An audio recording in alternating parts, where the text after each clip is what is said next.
Well, if you base it on recent performances, BC's defense should be very good, and Calgary should have its running game going, based on what we've seen in recent weeks. But it's a CFL, and you never know. Last year, for instance, BC came into Calgary not looking that great, and all they did was win both games in Calgary last year. So you can't take anything for granted. And you look at BC's defense; they haven't given up a touchdown in 13 quarters. But let's keep in mind, 8 of those quarters were against the Toronto Argonauts, and this will be a real test for that group, no doubt.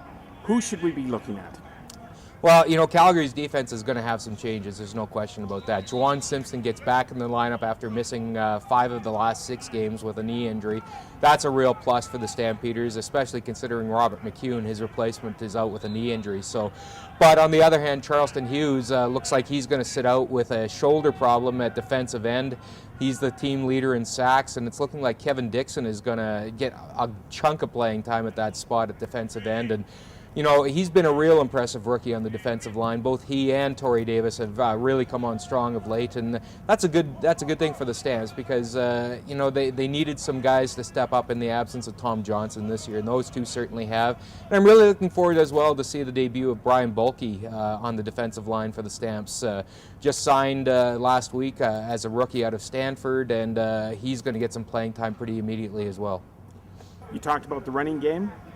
Finally got a bit on track last week against Edmonton. Well, and it's funny thing about perspective with the Stampeders. I mean, we've been harping about the running game all year long, and yet they haven't ranked any worse than 4th in the league in rushing yardage. But 180 some odd yards last week in Edmonton, and all of a sudden the Stampeders are leading the league in rushing yardage, and that's probably a pretty surprising number to a lot of people.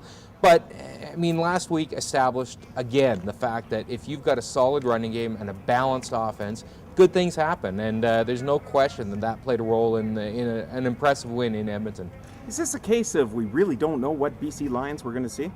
Absolutely. I mean, they've had some good stuff. They've done some good things, obviously, in recent weeks, but it has to be tempered by the fact that they won 2 straight against a bad Toronto team. Now, the week before that, they went into Edmonton and won 36-1, so that can't be discounted either. But I think this is a team on the rise. I like that offense. I like Travis Lulay. I like his group of receivers. I mean, G. Simon speaks for himself, but you got Sean Gore and Akeem Foster, who are great Canadian receivers. And look for Marco Iannuzzi, too, the Calgary boy, St. Francis product, who's fresh out of Harvard University, and he should get some more playing time as this year goes on. He'll probably be out there doing some returning as well for the Lions.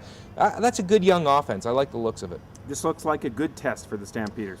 Well, it is, but I still think, too, that this is a game that the Stampeders would circle on the schedule as a must-win. Not in the sense that, the winner goes into first place, the loser's in second. It's not that sort of game.